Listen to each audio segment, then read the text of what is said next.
Hello everybody. Today what we are looking at is how to multiply and divide terms. So by the end of this session, hopefully we'll be able to multiply and divide our terms. All right, so in maths, we know that we can have our letters and we can have our numbers and we can combine them as per algebra. So in maths, when I have letters and numbers all put together, remember, we need to imagine that there's a little time sign between each of these. So 12ABC actually means 12 times A times B times C. So all I've done is got rid of the time sign and plonk them all together. When multiplying, we know that order is not important. We know that 2 times 3 is the same as 3 times 2. So in this case, 2 times A times 4 times B, my numbers and my letters are all in different orders. What I can do is I can move my numbers at the front, so the 2 and the 4 come to the front, and the A and the B go to the end. So the order is not important. All right, we also know that x squared, remember anything squared is its number times by itself. So x squared means x times x. I also want you to pay attention to how my x and my multiplication sign look different. We don't want to confuse them. All right, so x squared is writing x twice or timesing x by itself twice. X cubed, there's a 3, so it's going to be x times x times x. Okay, so when we're working with algebra, understanding what squared, cubed, power of 4, power of 5, power of 6, what they mean is really important. When we're dividing, okay, we look at our numbers and our letters separately. So we are going to cancel any common factors. We're going to look at what we've got at the top and what we've got at the bottom, if there's anything similar in both of those things. So we'll start off with the numbers, 15 and 20. Is there any number that goes into 15 and goes into 20? Yes, the number 5. So we think, okay, how many times does 5 go into 15?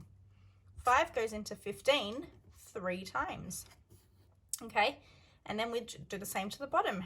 Okay, so we said 5 is our number that goes into both.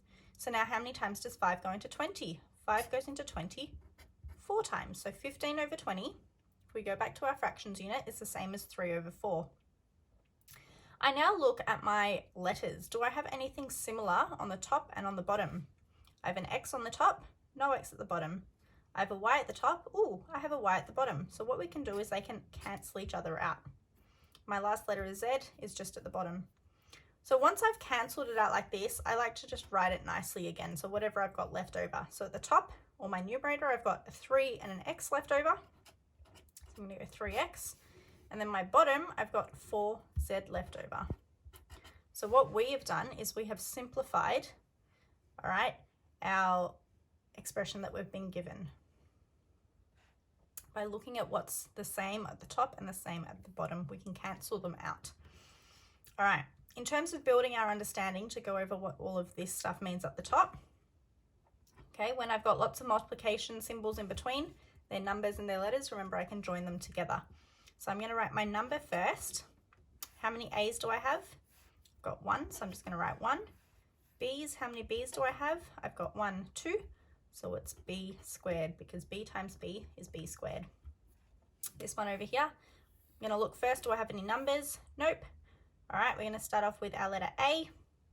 So I'm going to write A, and how many do I have? 1, 2.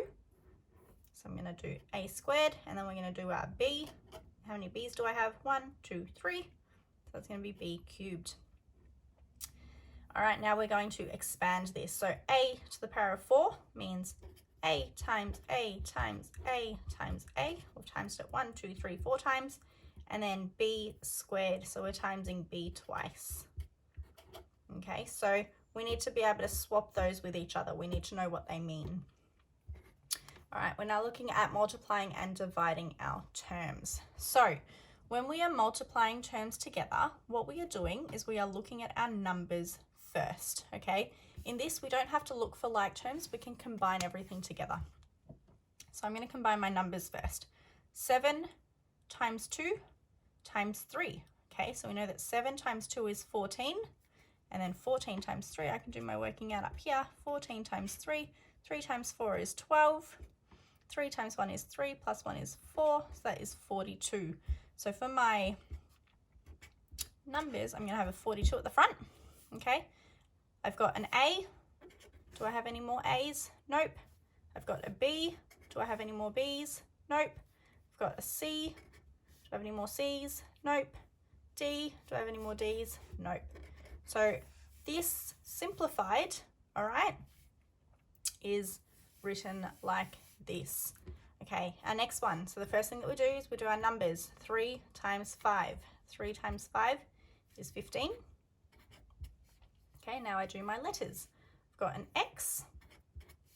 Whoop, I've got another X. So remember, X times X, because there's a times symbol, is X squared. And then I've got Y and Y, so that is going to be Y squared.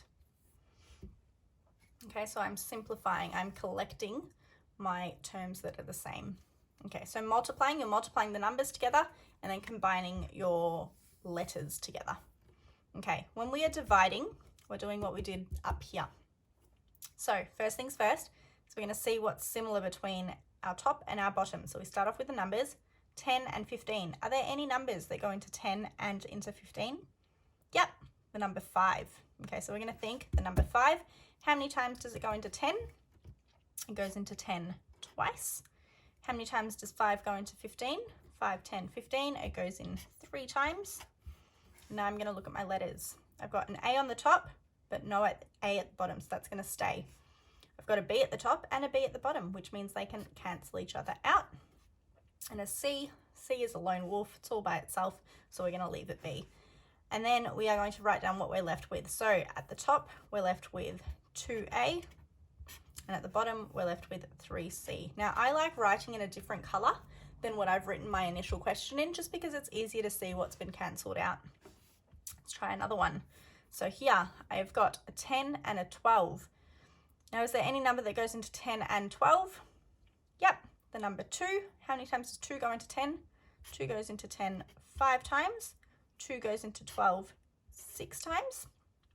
Okay, and here I've got an A squared and an A. Remember, A squared is the same as A times A, whereas A by itself is just A, okay? So when I'm cancelling, what I can do is I just get rid of the squared because that's got rid of one of them. So I'm left with A by itself and I cancel the A at the bottom. B, there's no B at the top or the bottom. C, whoop, there's a C there and a C there. So I'm going to cancel those two out together. So what I'm left with is 5AB and 6 on its own.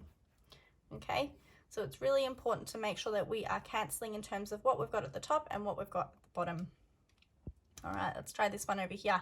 18 and 8. Is there any number that goes into both of those? All right, let's think about the number 2 first off. Does 2 go into 18? Yes, it does. It goes in 9 times. Does 2 go into 8? Yes, it does. 4 times. Okay, now I'm going to look at my letters. X squared and X. Oh, so I've got 2 X's up the top, 1 X at the bottom. So if I cancel 1 at the top and 1 at the bottom, I'm left with 1 at the top. A Y, don't have any more Y's. A Z, don't have any more Z's. So what I'm left with is 9XY over 4Z. All right, this one here. Here is a negative. When we divide a negative by a negative, we get a positive, so I can ignore those symbols.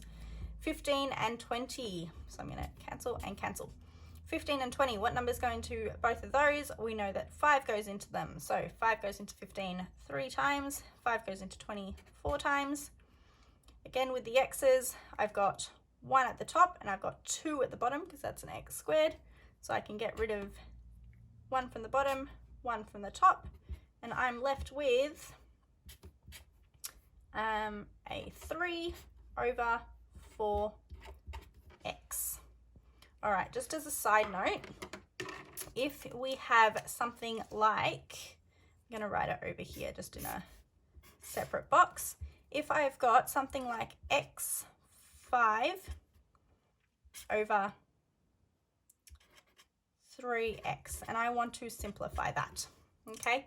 When we are simplifying something like this, I've got 5 x's on the top and 1x at the bottom. So what I'm going to do is I'm going to cancel this 1x, and instead of 5, this is going to become a 4. Okay, so if the number is not just a 2, this is how we do it. We decrease it by 1. Okay, and I'm going to go x over 3 is my leftover answer. Okay, so you might get questions that are like this as well, where you have to simplify in terms of that. If there was, say, a 3x squared over here, we would remove 2 of the x's, so that would be x cubed, or x to the power of 3 instead. So you're taking away depending on what the number is that is written. Please like and subscribe, and there will be more future videos upcoming. Hopefully this all makes sense. Leave in the comments any feedback for me, and I will be replying to those. Thank you very much. Bye.